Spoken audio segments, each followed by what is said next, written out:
अस्सलाम वालेकुम स्टूडेंट्स, आज हम physics part 1 chapter number 2 vectors and equilibrium का लेक्चर नंबर 4 डिस्कस करेंगे। बेटा जैसा कि पिछली वीडियो से हमने स्टार्ट किया हुआ है कि हम वेक्टर्स की मुख्तलिफ टाइप्स को डिस्कस कर रहे हैं। 2 से 3 टाइप्स हमने डिस्कस कर ली थी, जिनमें आपके पास रिजल्टेंट वेक्टर था, उसके बाद वेक्टर एडिशन थी और उसके बाद यूनिट वेक्टर भी हमने डिस्कस कर लिया था। अब बेटा वेक्टर की मज़ीद 3 टाइप्स और इसके साथ ही जो आपका वेक्टर का टाइप्स वाला टॉपिक है वो भी कंप्लीट हो जाएगा आज। तो पहली जो टाइप हमने डिस्कस करनी है बेटा वो है नल वेक्टर। नल वेक्टर क्या है?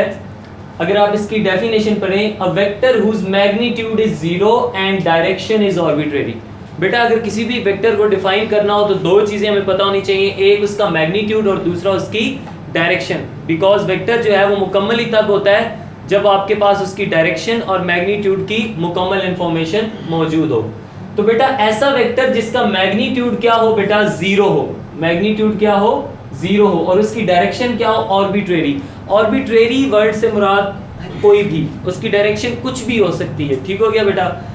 तो इसको रिप्रेजेंट किससे करते हैं? It is represented by O. Null vector बेटा इटसेल्फ कोई वेक्टर होता नहीं है। ये वेक्टर तब आता है जब हम हेड टू टेल रूल से कोई ऐसे 2 वेक्टर्स को ऐड करें जो इक्वल हो और ऑपोजिट हो। ठीक हो गया? जिस तरह इसकी एग्जांपल मैंने आपको एक दी है, sum of vector A and its negative vector minus A या sorry negative A is null vector. अगर आप देखो तो ये एक मैंने वेक्टर ए लिया है और उतनी लेंथ का एक और वेक्टर लिया है जो कि इसका नेगेटिव वेक्टर है, उसकी डायरेक्शन क्या है? रिवर्स। अब बेटा अगर मैं इन दोनों को हेड टू टेल रूल से ऐड करूं तो मैं इनको प्रॉपर्ली ऐड नहीं कर सकता, क्योंकि ये इक्वल और ऑपोजिट हैं, तो ये एक दूसरे को क्या कर देंगे? कैंसल आउट कर देंगे। और भी इस तरह से बहुत सारी एग्जांपल्स बनाई जा सकती हैं, मैंने एक ही एग्जांपल यहाँ पे लिखी है। तो बेटा ऐसे 2 वेक्टर्स जो एक दूसरे के इक्वल हों इन मैग्नीट्यूड और ऑपोजिट हों इन डायरेक्शन, वो मिलके क्या बना देते हैं? नल वेक्टर बना देते हैं। और नल वेक्टर को बेटा हम किससे रिप्रेजेंट करते हैं? ओ, और ऊपर वेक्टर का साइन ओ से रिप्रेजेंट करते हैं। ठीक हो गया? ये नल वेक्टर का साइन है। और बेटा जो नल वेक्टर है उसका मैग्नीट्यूड क्या होता है आपके पास? 0 और डायरेक्शन क्या होती है? आर्बिट्रेरी। एक एमसीक्यूज भी है जो पेपर में आता है कि what is the direction of null vector, तो इसमें कंफ्यूज नहीं होना, इट्स डायरेक्शन इज आर्बिट्रेरी। और आर्बिट्रेरी डायरेक्शन से मतलब क्या होता है आपका कि कोई भी डायरेक्शन इसकी हो सकती है। उसके बाद बेटा अगली जो टाइप है वेक्टर्स की वो है आपके पास इक्वल वेक्टर्स। इक्वल वेक्टर्स कौन से वेक्टर्स होते हैं?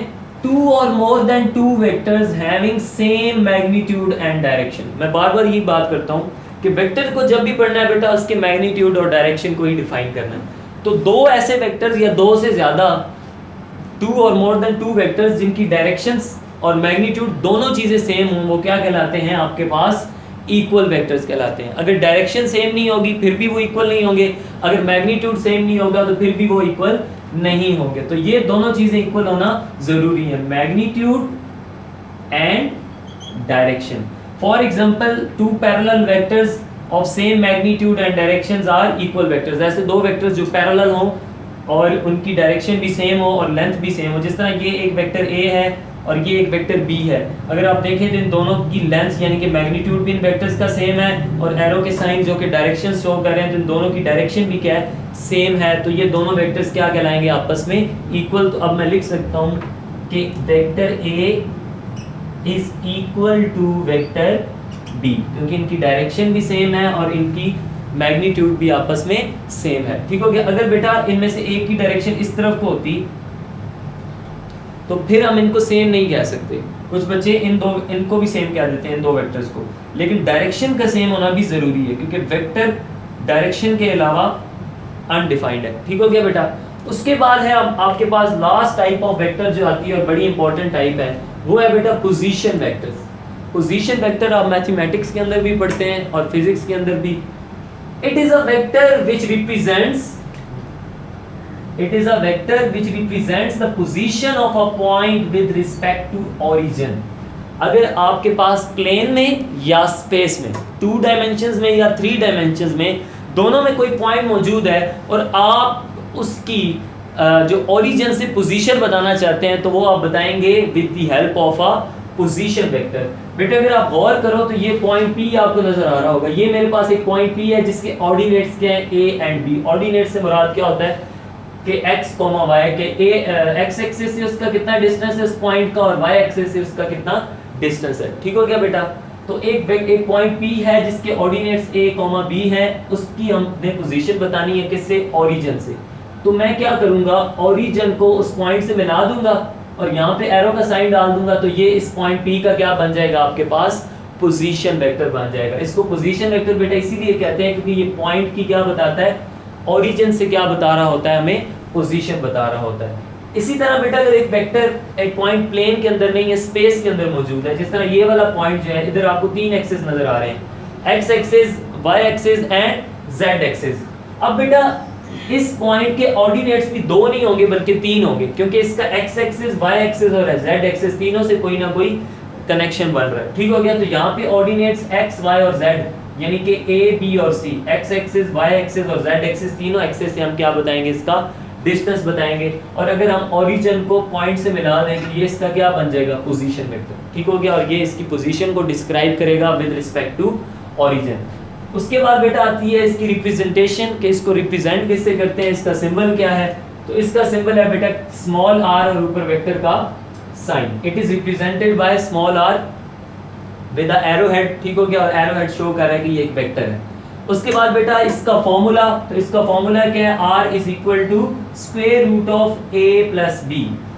इसको a प्लस b भी नहीं बल्कि आप लिखें a square plus b square.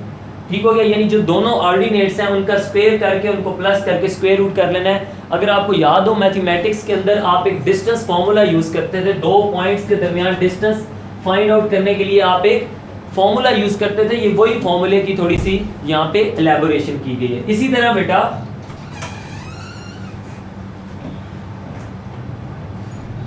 अगर आपका वेक्टर, अब 2 तरह की सिचुएशंस हो सकती हैं क्योंकि हमने 2 सिस्टम्स पढ़े हैं इस चैप्टर के अंदर, एक 2 डायमेंशनल और एक 3 डायमेंशनल। अगर तो बेटा आपका पॉइंट है 2 डायमेंशंस के अंदर, उसका अगर आपने पोजीशन वेक्टर फाइंड आउट करना है तो उसके लिए ये वाला फॉर्मूला यूज करेंगे आप। उसके दोनों ऑर्डिनेट्स का स्क्वायर करके उसका सम करके स्क्वायर रूट ले लें तो आपके पास उसका पोजीशन वेक्टर आ जाएगा। और अगर बेटा पोजीशन वेक्टर का मैग्नीट्यूड आ जाएगा। ठीक हो गया, समझ आ गई। और अगर आप आपका पॉइंट जो है वो 3 डायमेंशंस में मौजूद है यानी स्पेस के अंदर मौजूद है, तो फिर उसके तीनों ऑर्डिनेट्स का क्या करें, स्क्वायर करें, उनको सम करें और उसका क्या ले लें, स्क्वायर रूट। तो आपके पास पोजीशन वेक्टर का क्या आ जाएगा, मैग्नीट्यूड आ जाएगा। और पोजीशन वेक्टर की डायरेक्शन को हम कैसे शो करेंगे बेटा, क्योंकि तब तक पोजीशन वेक्टर वेक्टर नहीं कहला सकता जब तक डायरेक्शन ना बताई जाए। तो ओरिजिन को उस पॉइंट से मिला दो और उस पॉइंट के ऊपर ये एरो, तो ये पोजीशन वेक्टर की क्या बता देगा, आपको डायरेक्शन बता देगा। तो बेटा यहाँ पे वेक्टर्स का जो इंट्रोडक्शन था वो कंप्लीट होता है। वेक्टर्स के इंट्रोडक्शन में सबसे पहले बेटा हमने फिजिकल क्वांटिटीज डिफाइन की कि all measurable quantities are physical quantities. फिर हमने उसकी 2 टाइप्स यानी स्केलर और वेक्टर्स। फिर वेक्टर्स को रिप्रेजेंट करने के 2 तरीके, ग्राफिकल और सिंबॉलिक। उसके बाद बेटा हमने क्या किया, हमने कार्टेशियन कोऑर्डिनेट सिस्टम, उसमें 2 डायमेंशनल सिस्टम को डिफाइन किया, 3 डायमेंशनल सिस्टम्स को डिफाइन किया। फिर हमने कहा कि अगर 2 वेक्टर्स उनको ऐड कैसे करना है, तो हमने कहा हेड टू टेल रूल से ऐड कर लीजिए। फिर हमने कहा 2 वेक्टर्स को सब्सट्रैक्ट कैसे कर सकते हैं। फिर हमने पढ़ा उनको मल्टीप्लाई कैसे कर सकते हैं।